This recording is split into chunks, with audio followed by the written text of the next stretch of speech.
Let me ask you about another issue that I know has been some petitioning. Mel Watt, former now Democratic member of Congress, 12th District of North Carolina, has now been confirmed into a new job dealing with the government agencies having to do with housing, the housing securities area. And you have decided not to call for a special election, essentially leaving the 12th District without a congressman for essentially a full calendar year. Why are you doing that?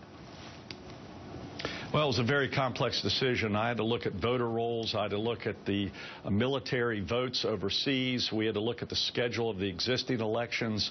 And what part of the problem was, of course, the Senate delayed the confirmation of Congressman Watt. And then Congressman Watt delayed his acceptance of the job, which threw our whole schedule in a mess. But, Governor, it's January. I made a very tough decision. Governor, it's January. You have a scheduled state primary, statewide vote for May.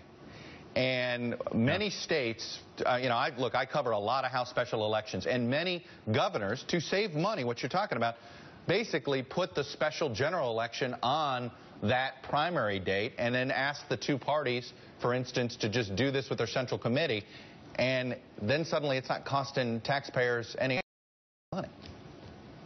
My state laws are different than other state laws. Every state has different election laws, as you well know. And my decision was even supported by the very liberal editorial page of the Charlotte Observer, and it was also supported by 3 of the African-American Democratic candidates that are running for Mel Watt's seat. Mel Watt's a good friend of mine. I've worked with him when I was mayor of Charlotte for 14 years, and I made a very tough decision, a very difficult calendar, and I think it was the best decision, and 3 of the candidates running for that seat agreed with my decision, and so does a very liberal editorial page. But there was no easy solution. Well, I understand that, but it just sort of, I have to say, I'm sort of dumbfounded that, I know people have a low opinion of Congress, but to have, basically to disenfranchise nearly 1 million people and not having representation in the U.S. House of Representatives, that is not a healthy thing for a year. Well, Chuck, so we're going to be a whole calendar year.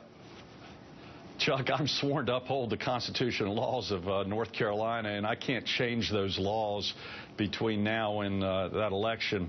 And again, I have to uphold the election laws, and I made a good decision. I think the only difference in any other option was about 2 months.